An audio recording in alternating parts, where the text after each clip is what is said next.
고린도전서 3장 10절에서 15절까지입니다.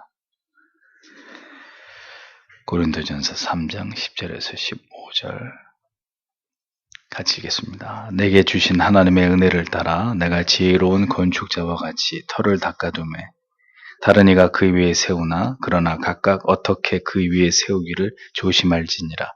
이 닦아둔 것 외에 능히 다른 터를 닦아둘 자가 없으니 이 터는 곧 예수 그리스도라.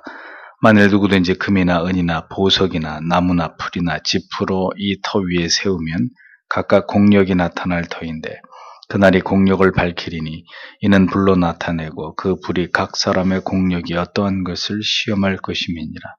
만일 누구든지 그 위에 세운 공력이 그대로 있으면 상을 받고 누구든지 공력이 불타면 해를 받으리니 그러나 자기는 구원을 얻되 불 가운데서 얻은 것 같으리라. 아멘. 기도하겠습니다. 주님, 오늘도 하나님 앞에 나와 말씀을 듣고 기도할 수 있는 또 이 시간을 주신 것을 감사합니다.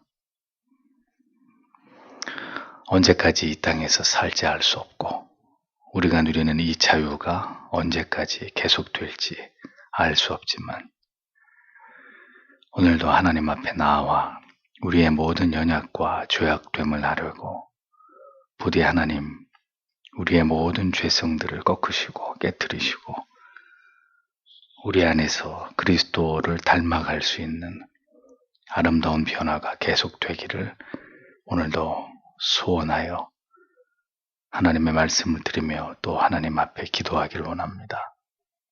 부디 하나님 우리를 하나님의 자녀로 구별되이 부르신 아버지요, 부디 우리의 모습 속에서 온전히 그리스도를 닮아가도록 도와주시고 우리 안에 있는 죄와 더불어 싸우되 피 흘리기까지 싸우며 우리 안에서 주님이 우리에게 말씀하시는 거룩을 이루어가는 의미 있는 우리의 삶이 되도록 하나님 도와주옵소서.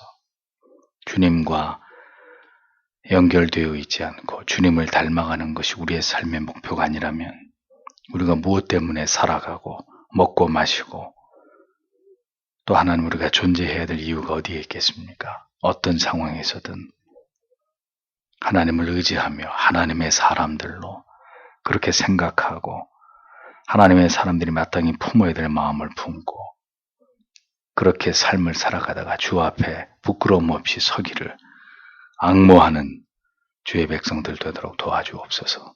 때때로 우리의 많은 생각들이 어리석고 미련하여 죄를 향해 달려가고 인간의 고집스러움에 얽매일 때가 있지만 그러나 우리를 견인하셔서 결국 하나님의 기뻐하시는 뜻 가운데로 이끌어 가시는 하나님, 우리를 붙들어 주셔서 우리의 감정과 생각과 마음 따위에 흔들리지 아니하고 오직 하나님께 사로잡히고 붙들려서 하나님이 원하시는 삶을 향하여 나아가도록 주님 도와주옵소서.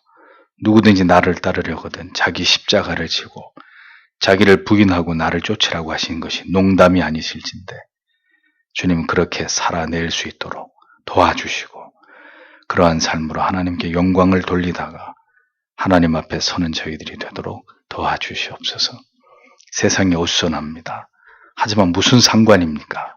우리가 언제 세상을 의지했고 세상에서 희망을 품었던 적이 있었습니까?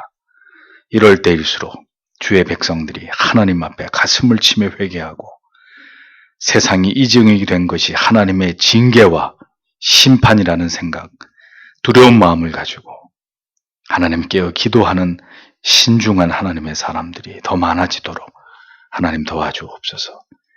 부디 이 나라와 이 민족의 미래가 아버지의 손에 있음을 믿습니다. 이 밤에도 간절히 기도하는 저희들이 되게 하여 주옵소서. 그 전에 먼저 말씀을 들을 때 하나님 함께 해주셔서 이 말씀이 우리의 마음에 깊이 새겨지도록 도와주시옵소서. 예수님 이름으로 기도합니다. 아멘. 누구든지 공력이 불타면 이런 제목으로 하나님 말씀을 전하겠습니다. 이 본문은 제 기억에 여러 번 설교를 다른 기회에 했던 것 같은데 또 이 말씀을 우리가 생각하면서 은혜를 나누기를 원합니다.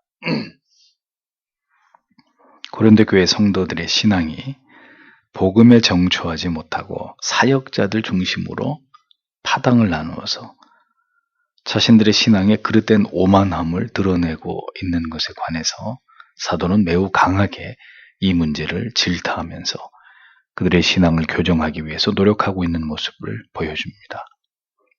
사람을 높이고 그것으로 자랑 삼는 일이 얼마나 위험하고 바람직하지 않은 일인지 사도는 교회에서 선포되는 모든 말씀이 무엇에 근거를 두어야 되고 사역자들은 무엇을 깊이 염두하고 사명을 감당해야 되는지에 관해서 매우 엄중한 말씀으로 경고를 하고 있습니다. 올바른 믿음 위에 신앙의 뿌리를 내리지 못할 때 결국 사람을 추종하게 되고 그것으로 자신들의 우월성과 정당성을 주장하려고 하는 이런 얄팍하고 어리석은 자기 기만의 생각들이 무엇이 잘못되는 것인지를 사도는 그것을 하나하나 짚어가면서 설명을 하고 있습니다.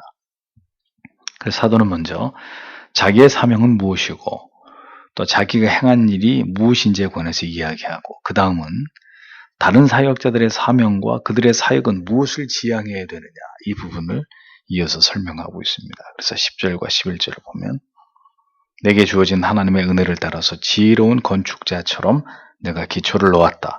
그리고 다른 사람은 그 위에 세운다. 그러나 각자가 어떤 방식으로 그 위에 세울지 주의하라. 왜냐하면 아무도 놓여있는 것 이상으로 다른 기초를 놓을 수 없기 때문이다. 그분은 예수 그리스도이시다. 이렇게 기록하고 있습니다. 사도는 하나님의 은혜로 말미암아 지혜로운 건축자처럼 자기가 기초를 놓았다 이렇게 말합니다. 건물의 기초를 놓는 시공은 오차를 결코 허용하지 않는 고도의 기술을 요하는 매우 신중하고 빈틈없는 정교한 작업입니다. 복음의 기초를 놓는 이 중요한 일을 하나님께서는 자신을 통해서 교회를 위해서 행하셨다. 바울은 그렇게 설명합니다. 그것이 자기의 중요한 사명이었다, 사역이었다라고 얘기합니다. 사도는 그리스도의 정미하신 복음을 통해서 바로 이 일을 교회 안에서 감당하게 하셨다고 이렇게 증언합니다.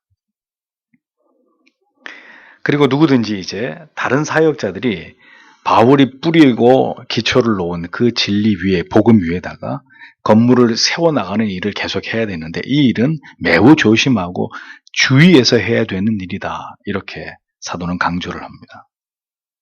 그러면서 중요한 것은 기초는 바울이 예수 그리스도의 복음을 가지고 이미 교회의 기초는 세웠기 때문에 다시 기초를 쌓을 필요가 없다는 점을 강조합니다.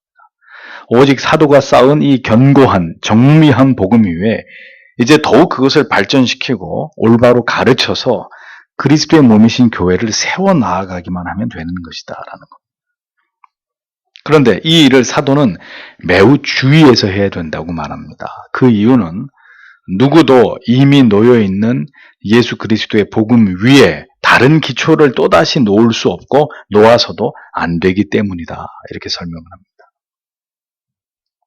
복음과 다른 것을 복음 위에다가 놓아서 그것을 가르치거나 복음의 기초를 변질시키려고 하는 이러한 모든 시도들은 한결같이 이단적이고 사악한 일이기 때문입니다. 복음을 변질시키고 오용해서 얼마나 많은 이단과 사이비 신학 사상들이 만들어졌는지를 생각해 보십시오. 기독교의 복음이 성경에 완성된 이후로 진리는 얼마나 많은 이단들의 도전에 응해야 했는지를 기독교의 역사가 그것을 우리에게 생생하게 증언하고 있는 것을 주목할 필요가 있습니다.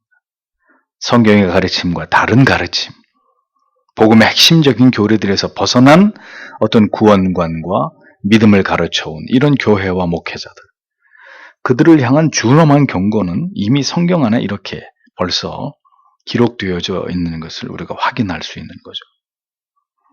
복음을 전하는 자와 가르치는 자가 결코 잊지 말아야 될 사항은 어떤 경우에 있어서도 성경이 가라고 하는 곳까지만 가고 성경이 멈추라고 하는 지점에서는 반드시 멈춰야 된다는 겁니다.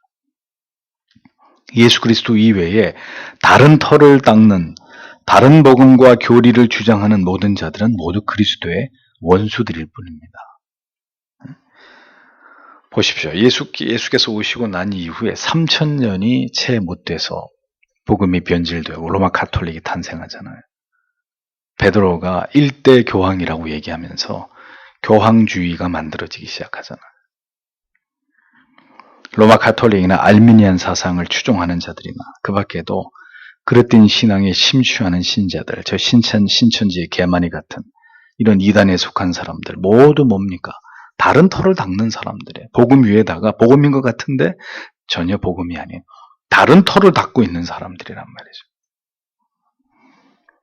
이단들뿐만이 아닙니다. 보편적인 교회를 할지라도 복음의 정수를 올바로 가르치고 성경이 말씀하고 있는 그 구원과 믿음을 올곧게 쫓아가지 않는 자들은 모두 다른 털을 닦고 있는 것이고 그 위로 피사의 사탑처럼 기울어진 건물을 쌓는 자가 될 뿐이라는 것을 기억해야 한다는 겁니다. 이것은 결국 간단한 문제가 아닙니다. 다른 복음, 다른 믿음, 다른 신학과 교리를 쫓아가는 길은 절대로 안전한 길이 아닙니다. 그것은 올바른 신앙의 길이라고 볼 수 없는 것입니다. 복음을 전하는 사역자들은 항상 그 자신이 바른 진리의 정초에서 하나님의 말씀을 전하고 가르치고 있는지를 끊임없이 스스로 확인해 볼 필요가 있습니다. 배나 비행기가 GPS 좌표를 수시로 확인하면서 항해를 하고 운항을 하면서 바른 길로 이렇게 진행해 나아가듯이 언제나 복음을 전하고 가르치는 사역자는 더 나아가서 일반 신자들조차도 자신이 가르치고 그리고 자신들이 배우고 있는 이 진리가 성경의 올바른 진리에 근거한 분명한 하나님의 말씀이 맞는지를 확인하고 또 확인하면서 가장 안전하고 가장 올바른 길을 추구하려고 하는 열심이 있어야 된다는 겁니다. 그 열심이 있었던 프랑스의 왈도파, 영국의 존 위클리프, 또 보헤미아 체코의 얀 후스, 이미 종교개혁이 일어나기 전에 이런 사람들이 하나님의 말씀과 가톨릭의 가르치는 교리를 비교해 보니까 자꾸 엉뚱한 방향으로 가라고 하잖아요. 네? 그러니까 그거 아니라고. 성경은 이 방향으로 가라 그러는데 왜 자꾸 다른 길로 우리를 인도하냐고. 네. 이미 종교개혁이 일어나기 전에 이런 사람들이 그들의 가톨릭의 가르침의 반기를 들고 어떻게 했습니까? 그렇게 해서 그것은 진리가 아니오라고 외치다가 다 순교를 당했던 이런 일들이 역사 속에 나오지 않습니까? 확인하고 또 확인해야 되는 거예요. 근데 확인은 안 하려고 하니까 그냥 목사 말이면 그게 하나님의 말씀인 줄 알고 그렇게 무지하고 몸매하게 따라가니까 길이 아닌 길로 가게 되는 거죠. 신앙과 교회의 토대는 오직 예수 그리스도의 복음이어야 합니다. 하나님의 계시의 말씀인 66권의 성경과 그 성경에서 비롯된 올바른 신조와 교리들만이 우리의 신앙의 영원한 기초가 되고 우리가 걸어가야 될 신앙의 옛 길이라는 것을 잊지 말아야 합니다.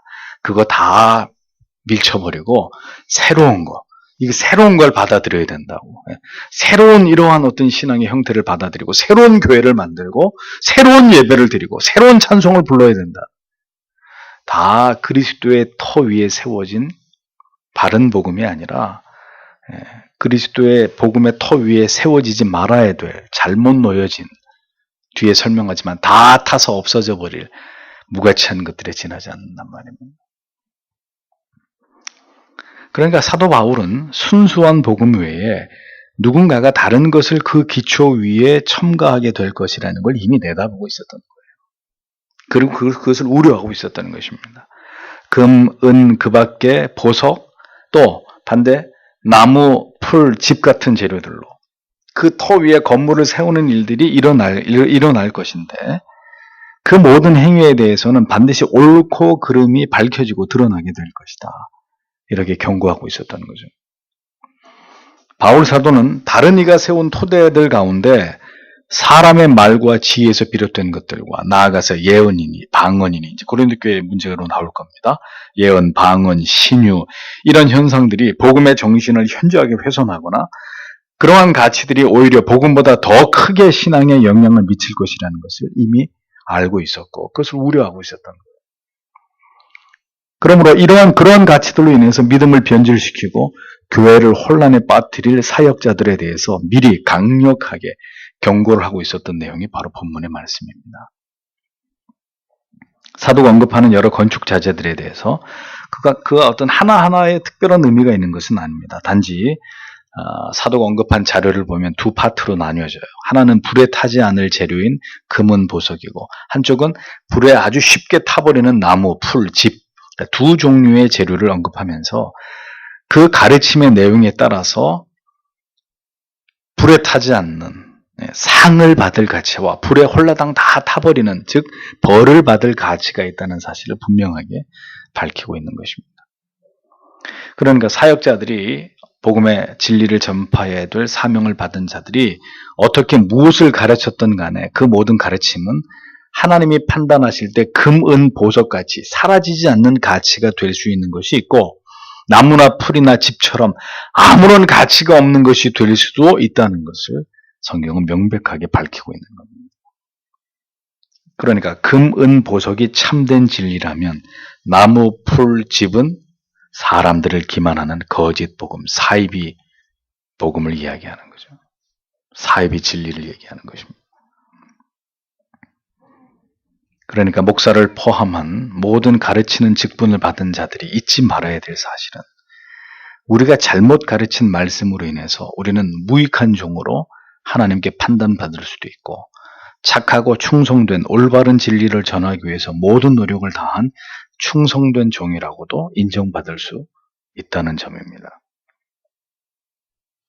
가르치는 자가, 잘 생각해 보십시오. 가르치는 자가 복음에 대해서 무지하고 그릇된 진리를 전하는 일에 아주 열심히 있고 성실할수록 그 피해는 더 많은 성도와 교회에 미치게 되겠죠. 차라리 이렇게 무식하고 하나님의 진리를 바르게 전하지 않는 사람이 무능하고 게으르고 이렇게 나태하면, 그러면 교회와 성도들의 피해는 덜할지 모르겠는데, 진리를 제대로 모르는 자가 아주 열심히 목회를 해요. 자기 교회에서만 목회를 하는 게 아니라 부흥 강사가 돼가지고 온 교회 다 다니면서 잘못된 TV까지 나와가지고 방송 설교를 하면서까지도 잘못된 복음을 전하면 그 파급 효과가 어떻게 되겠습니까? 이게 얼마나 두려운 일인지 모른단 말이죠.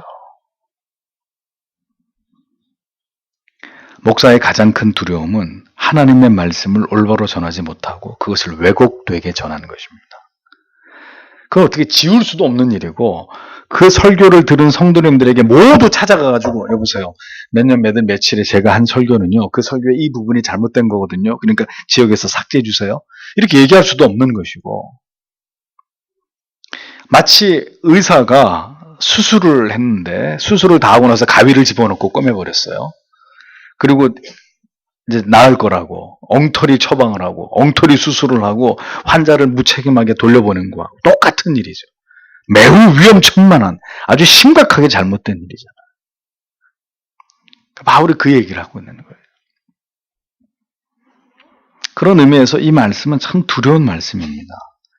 모든 설교자들이 그 가르침의 내용을 가지고 훗날 하나님의 판단을 받게 된다면, 과연 하나님께서 저의 모든 목양 사역에 대해서, 하나님의 말씀을 전한 일에 대해서 뭐라고 말씀하실지, 이거는 참으로 생각만으로도 두렵고 염려스러운 일이 아닐 수 없는 거예요. 그래, 할 수만 있으면은 목사를 하고 싶지 않은, 그 책임을 다 내가 져야 되는 일이기 때문에 할 수만 있으면 하고 싶지 않은 일이 하나님의 말씀을 전하는 이 일이에요. 그것이, 그 책임이 너무 두려운 일이기 때문에. 거짓 종으로 도무지 주께서 기억하지 못하시는, 주를 위해서 한 모든 일이 모두 무의미한 일뿐인 그런 자로 판명이 나게 된다면 그 사람은 어떻게 되는 거예요? 목사는 그렇다고 치고 주를 위해서 그렇게 주님을 섬기고 신앙생활한 모든 날들이 한 주님이 보실 때 난 네가 누군지 도무지 알지 못하겠다. 왜 그렇게 엉터리 같은 목사 밑에서 엉터리 같은 신앙생활을 하다가 그리고 내 앞에 왔느냐. 나는 네가 누군지 모른다. 그럼 여러분은 또 어떻게 되시는 겁니까? 이게 보통 문제냔 말이죠. 그냥 아무 교회나 다니고 아무 교회나 가서 복 달라고 기도하고 행복하게 잘 살다가 죽으면 그만 아니냐? 그런 게 아니라는 거죠. 성경은 그렇게 말씀하고 있지 않다는 겁니다. 야고보서 3장 1절에 뭐라고 했습니까? 내 형제들아, 너희는 선생된 우리가 더 큰 심판 받을 줄을 알고 많이 선생이 되지 말라라고 했습니다. 바울은 고린도전서 9장 27절에서 내가 내 몸을 쳐서 복종하게 하면 내가 남에게 전파한 후에 자기가 도리어 버림이 될까 두려워함이로라 이렇게 말씀하고 있습니다. 이게 얼마나 두려운 말씀입니까? 그런데도 직분을 자랑합니까? 참 바보 같은지. 어디 가서 목사라고 장로라고 가르치는 다스리는 직분을 받은 자라고 어깨에 힘을 주고 교만한 표정을 짓습니까? 바보 같은 사람들이에요. 바보 천치 같은 사람들이에요. 직분과 직책을 탐하는 자는 진실로 하나님을 두려워하지 않는 무지한 사람들입니다. 모든 가르치는 자들의 행위와 그 가르침의 내용은 하나님 앞에서 옳고 그름에 대해서 반드시 판단을 받게 될 날이 온다고 사도가 얘기하고 있지 않습니까? 그리고 그 일의 결과는 분명하게 드러나게 될 것이라고 얘기합니다. 목사는 사람들의 평가를 받는 사람들이 아닙니다. 사람들이 좋다고 하면 하나님께서도 좋다고 하시는 것이 절대로 아니고 오히려 사람들의 거부와 비난과 미움을 받아도 하나님이 보실 때 너는 착하고 충성된 내 종이다. 그렇게 인정을 받으면 그것으로 그는 사명을 다한 겁니다. 그렇게 해서 사람들에게 죽임을 당하든 목배임을 당하든 불에 타 죽든 그렇게 해서 죽으면 피를 흘리고 자기의 흘린 피로 충성에 대한 인장을 찍고 그렇게 이슬처럼 사라져가도 그거로 끝인 거예요. 그 영광스러운 죽음으로 하나님 앞에 자기 도리를 다하는 거잖아요. 하나님이 나를 보실 때 하나님이 목사인 나를, 장로인 나를, 집사인 나를, 교사인 나를 어떻게 보실까? 나의 모든 행위와 가르침에 대해서, 나의 모든 삶에 대해서 그분이 어떻게 판단하실까? 그게 중요하다는 겁니다. 그게. 그런데 왜 사람들의 눈을 그렇게 의식하냐 이거죠.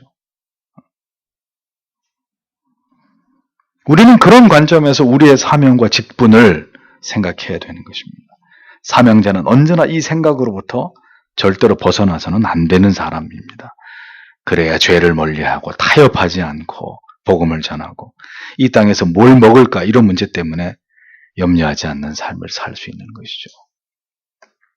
14절에서 15절을 보면 만일 그가 그 위에 세웠던 어떤 이의 행위가 남아있을 것이면 그가 보상을 받을 것이다. 만일 어떤 이의 행위가 불살라질 것이면 그는 손실을 당할 것이다. 그러나 그는 구원을 받을 것이다. 그러나 이렇게 불을 통한 것처럼 이렇게 기록되어 있습니다. 자 보세요. 그러니까 결국 참된 진리의 가르침, 참된 신앙의 가치만이 영원히 남을 것이다 라는 겁니다. 참과 거짓, 진위가 가려지게 되는 날이 반드시 올 것이라고 말씀하는데 때가 되면 과연 무엇이 진짜인지 무엇이 진정한 가치가 있는 것인지를 알게 될 날이 온다는 거예요. 언제나 이걸 생각해야 합니다. 모든 것이 드러나고 하나님 앞에서 판단받게 될 날이 임한다는 거예요. 누가 진짜냐 가짜냐 다 드러난다는 거예요. 어떤 것이 진정한 신앙이었는지 그렇지 않은지 누가 참된 신자인지 거짓된 신자인지 어떤 것이 진정한 믿음인지 가짜 믿음인지 다 밝혀진다는 거예요.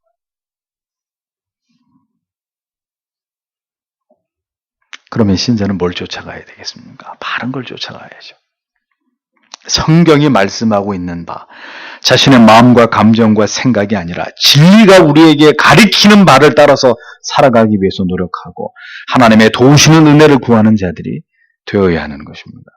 모든 것이 드러날 때 그날에 우리의 신앙과 믿음을 따라 살아온 날들이 하나님께서 보시기에 합당한 것이라면 우리는 상을 받게 될 것이라고 성경은 말씀하고 있습니다. 성도의 이 상급 신학에 대해서 청교도들은 창반 양론으로 나뉘어집니다. 한쪽은 상급이 무슨 상급이냐. 예수 믿는 것 그 자체, 예수 믿고 천국과 영생 얻은 그 자체가 상이지. 이렇게 얘기하는 부류가 있고. 무슨 소리냐. 성경이 분명하게 상급을 얘기하고 있는데 라고 해서 상급을 인정하고 주장하는 그런 청교도들이 있습니다. 하나님의 말씀을 따라서 바르게 하나님을 신앙하면서 자신의 믿음을 쌓아 올린 자와 하나님의 정미하고 올바른 말씀이 아닌 그릇된 것을 따라 헛된 신앙의 삶을 살아간 자 모든 것이 드러날 때 분명히 성경이 얘기하죠. 한쪽은 상이 있고 한쪽은 해를 받는다. 엄청난 손실이 있다. 여기서 말씀하시는 해란 상과 대조되는 개념으로 벌을 받게 된다는 의미인데, 그런데 이 벌은 다행히도 지옥에 떨어지는 벌은 아닙니다.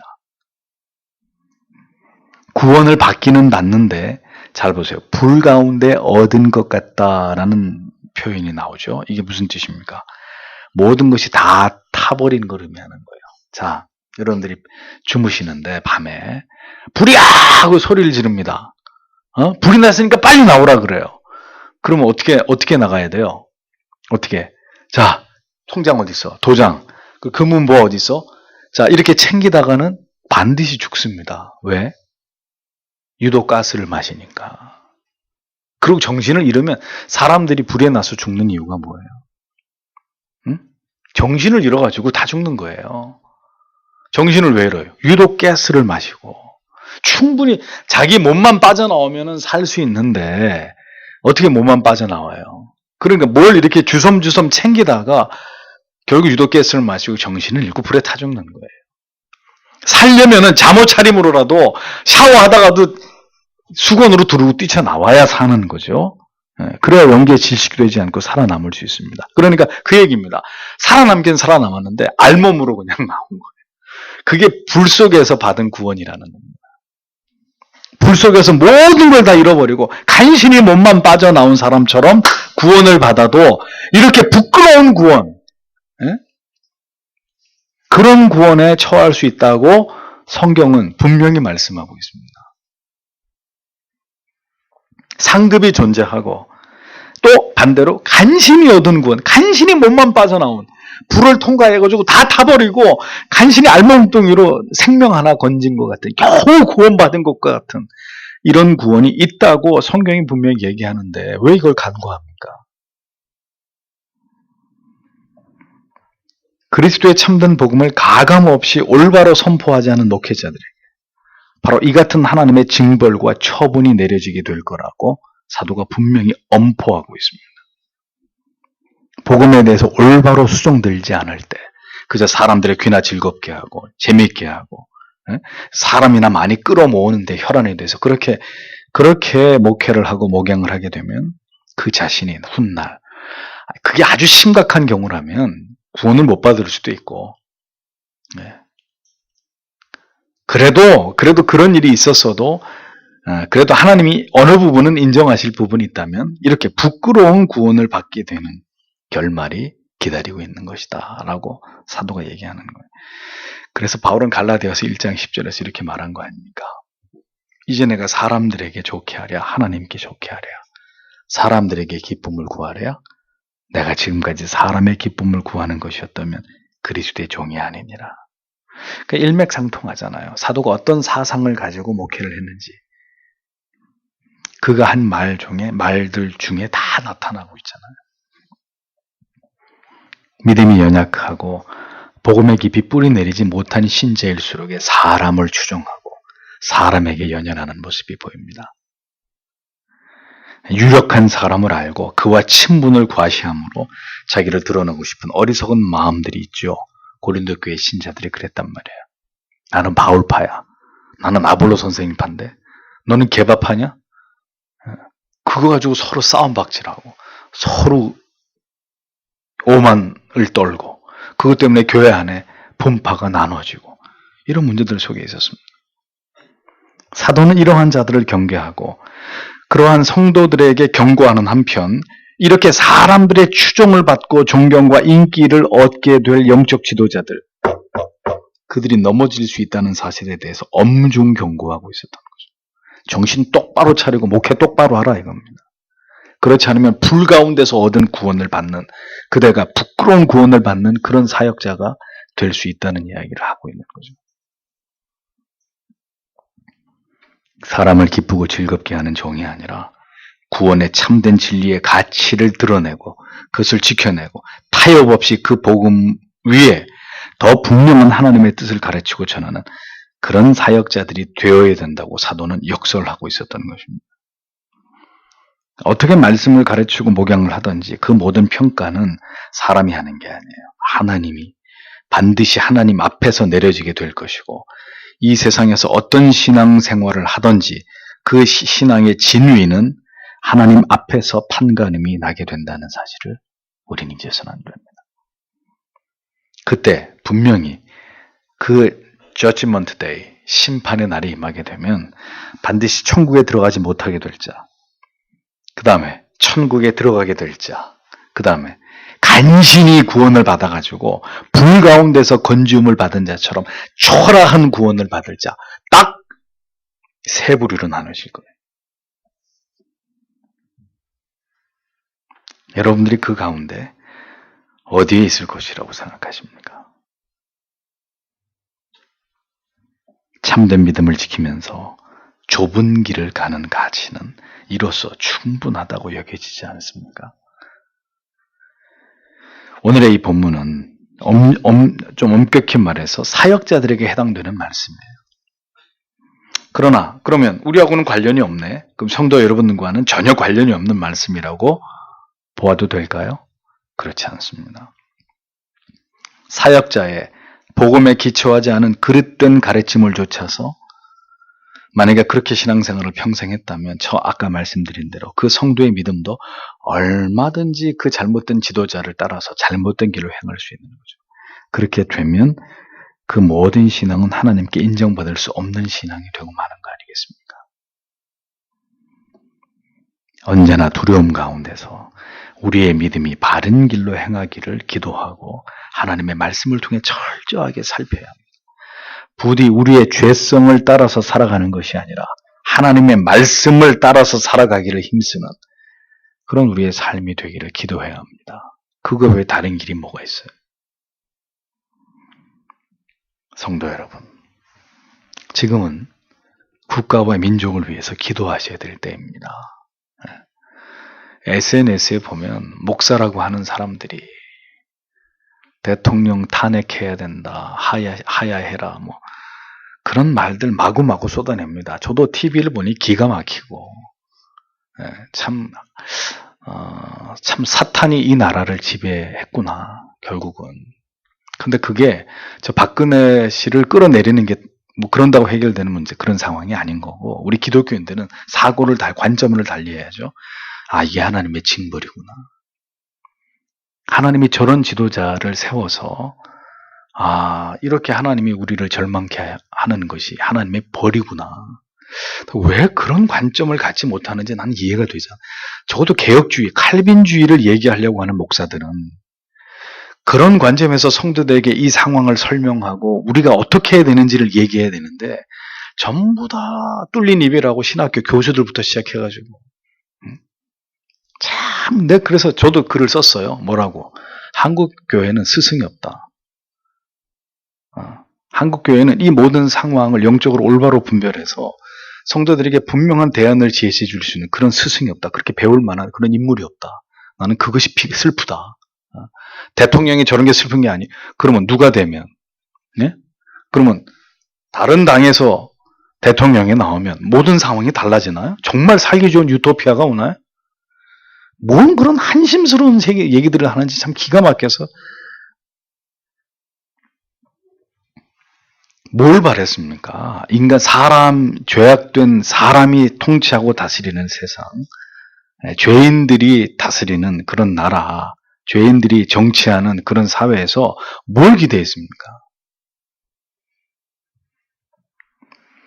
이 누구 잘못입니까? 다 정말 그들만의 잘못인가요?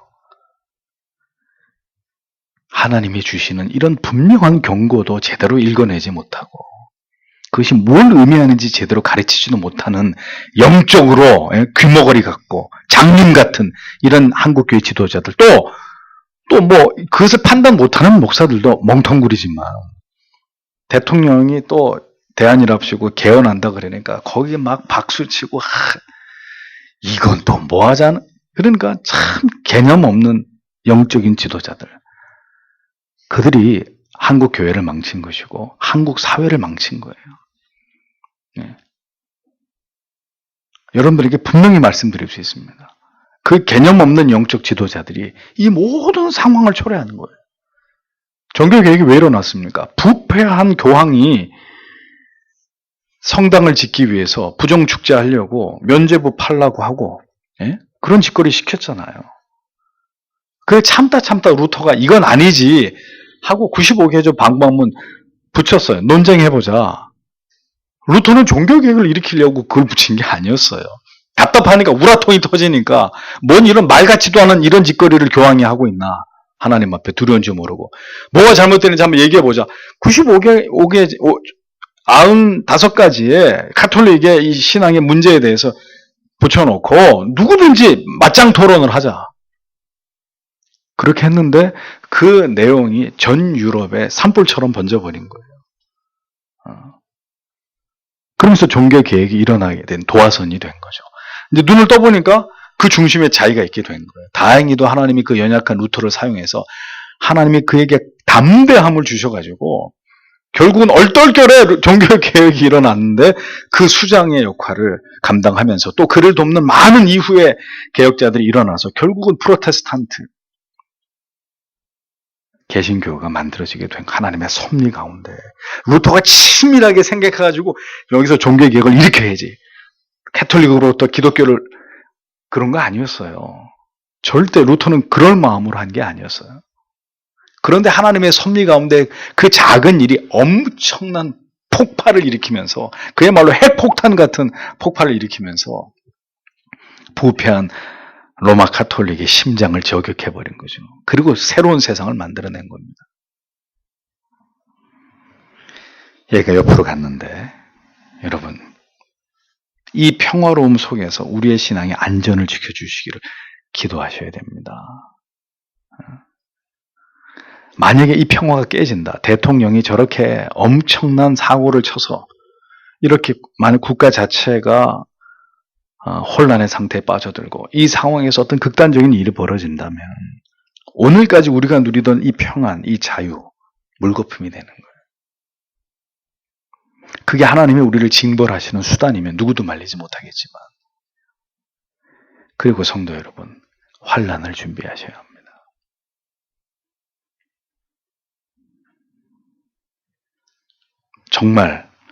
정말 우리의 믿음이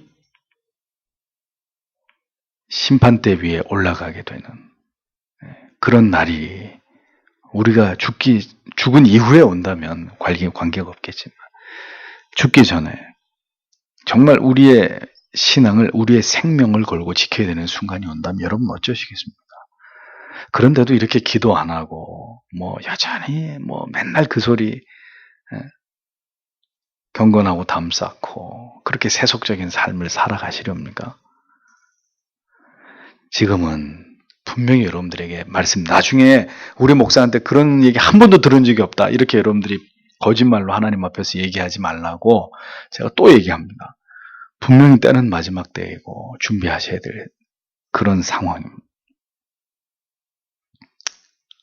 우리가 지금까지 한국에서 살았지만 한국에서 살아왔던 날들 가운데 이보다 더 위기와 위험한 날은 아마 없지 않았나 싶을 만큼 지금은 위기의 상황입니다. 부디 여러분 국가와 민족을 위해서 기도하시고 모든 것들이 드러나서 벌을 받아야 될 사람은 반드시 벌을 받아야 됩니다. 심판을 받아야 됩니다. 거기엔 재론의 여지가 없습니다. 그러나 그것이 궁극의 해결책은 아니라는 거죠. 그리고 하나님이 무엇 때문에 황망한 이런 일들을 우리 앞에 펼쳐놓고 그것을 보게 하시는지를 보라. 대통령을 탄핵해라. 좋습니다. 탄핵 받아야 될 것 같으면 탄핵 받아야 되겠죠. 그걸 지금 반대하는 게 그걸 문제 삼는 것이 아닙니다. 우리는 신자로서 이 모든 상황 앞에 우리에겐 책임이 없느냐. 신자는 반드시 그것을 생각해야 된다는 것입니다. 하나님의 주권 속에 이 모든 일이 벌어진다고 볼 때 여기에 우리는 그러면 아무 잘못이 없는 책임이 없는 사람들이냐? 절대로 그렇지 않다는 거죠. 하나님의 징계와 심판으로 본다면 우리의 관점은 좀 달라집니다. 우리가 어떻게 대응해야 되는지에 대한 문제는 좀 바뀌어야 된다고 생각합니다. 제발 좀 영적인 지도자들의 중심을 잡고 하나님의 관점에서 교회와 성도에게 전해야 될 말을 전했으면 좋겠습니다.